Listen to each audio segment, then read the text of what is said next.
We are dealing with a map and the timeline that we're dealing with is unprecedented. So I just, again, the process hasn't been good. It's not the first time the process hasn't been good in the legislature.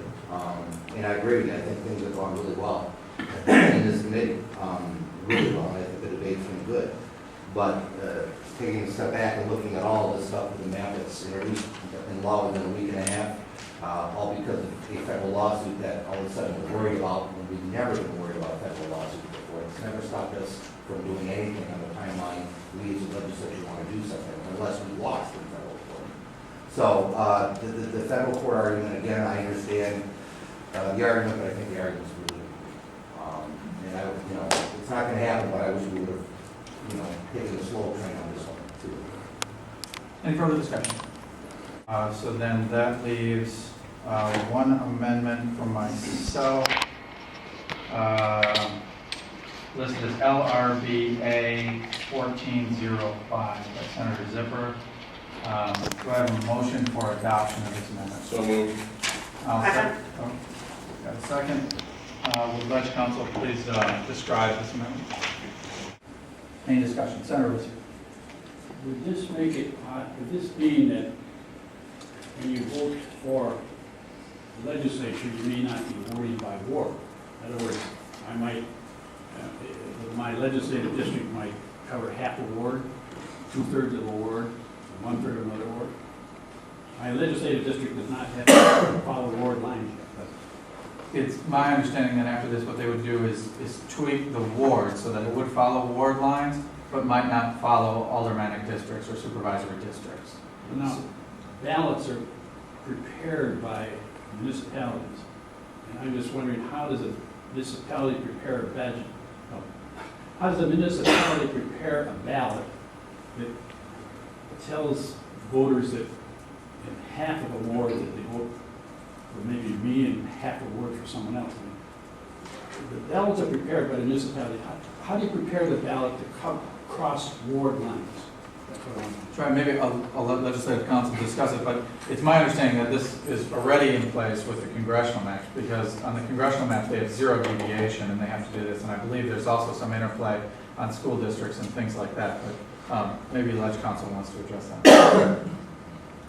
It's my understanding that municipalities will have to modify their wards in such a way that the scenario you presented won't happen. So if there's a full ward and one of the lines for the districts crosses through it, that ward would be split into 2 wards, presumably.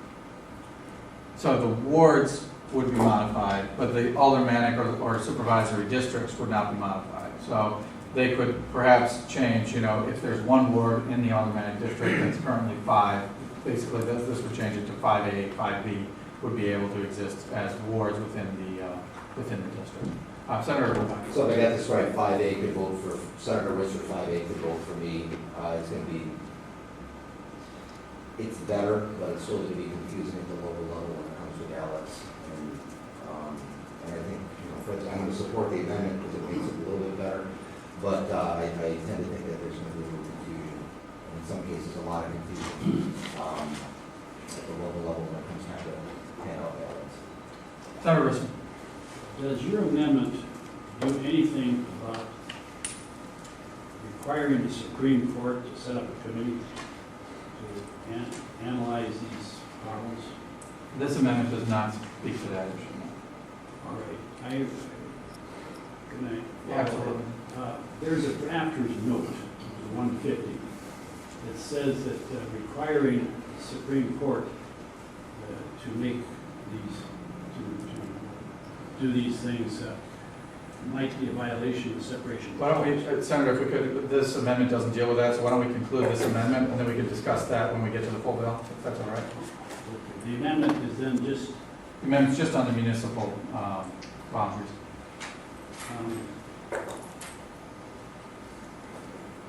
What is the difference then between your automatic districts and automatic wards? What's the difference in wards? You say difference in wards are 2 different things? Yeah, there can be multiple wards within an aldermanic district.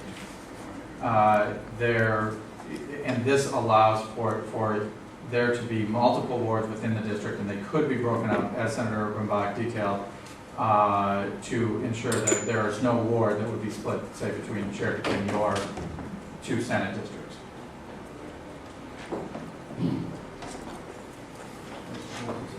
Little step in the right direction. Any further discussion? Clerk, call the roll. Senator Zipper? Aye. Senator Guthrie? Aye. Senator Galloway? Aye. Senator Risser?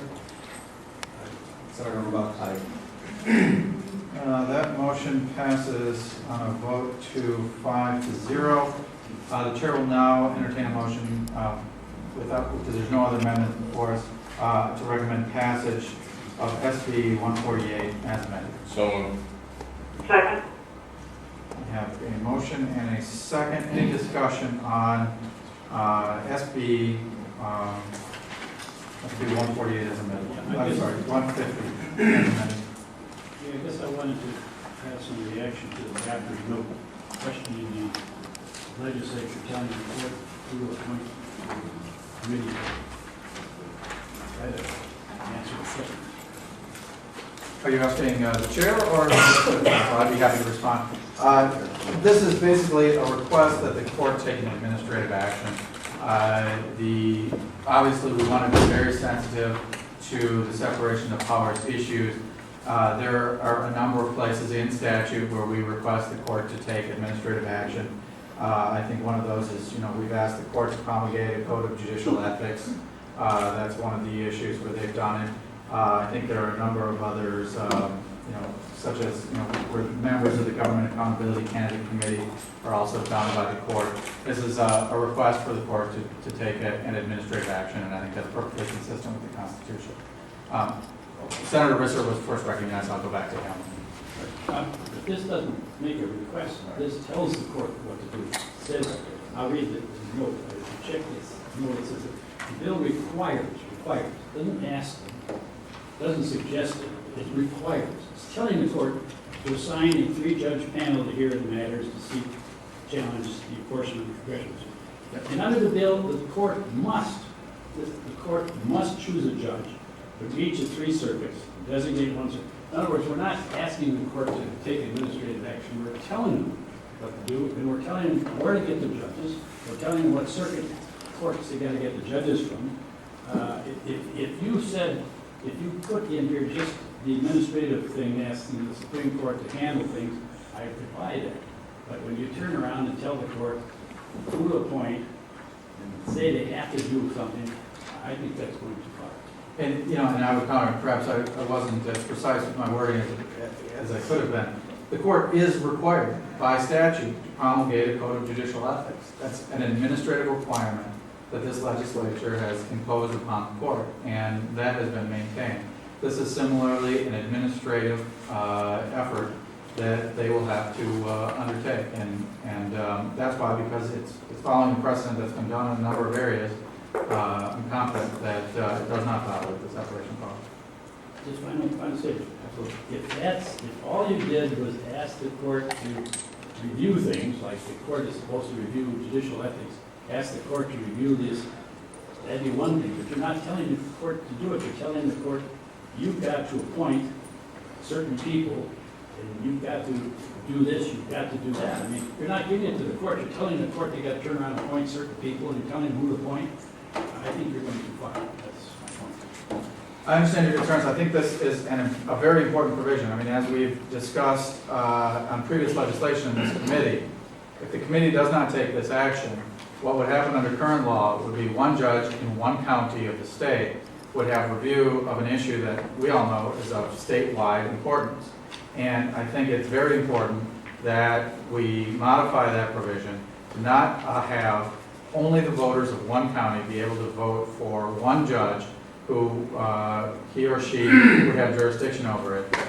This is an attempt to bring, judges from around the state, voters from around the state, to have the ability to have some say over how the matter is considered into the future. And that's why I think this is an important provision and needs to stay in the bill. Senator Vermont. A couple of things. If that's the case, Mr. Chairman, why not just have a panel of 3 judges for all the matter? I can understand the argument whether you don't want one judge, like if I have one group of people in one county to have say on all of the legislative districts. I still think the cleanest way is just to go over panel and save a lot of money. Concerns about the map and this bill as well. And I'm not certain what's going to have to go to court first, because the map will pass, and then it goes to court eventually. I would assume someone takes it to court, and then the Supreme Court has to deal with this panel, which Senator Risser, I think, has made a pretty good argument that it is a separation of powers issue, or assume this one ends up in court too. So if the idea is to rush the map and get it through, we're not, I don't think it's going anywhere. I think it's going to be tied up for a little while, which gets me back to, well, why not just go through the process as we normally would? We probably won't know what districts we're dealing with for a while now anyways, because odds are it's going to go to court and stay there for a little while. So, I understand that the legislature in the past has directed the Supreme Court to deal with a judicial review. This isn't that. This is something completely, totally, I think, different, and I do think it's going to have an issue when it comes to the separation of powers and another piece of legislation that the Senate and Assembly is going to be dealing with in court. So I just wanted to make those comments. Any further discussion?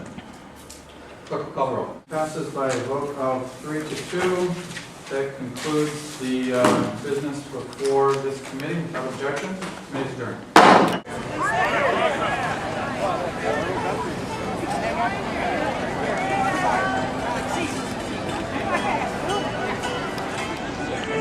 Jeremy Ryan reporting from Defending Wisconsin Political Action Committee, www.defendingwisconsin.org.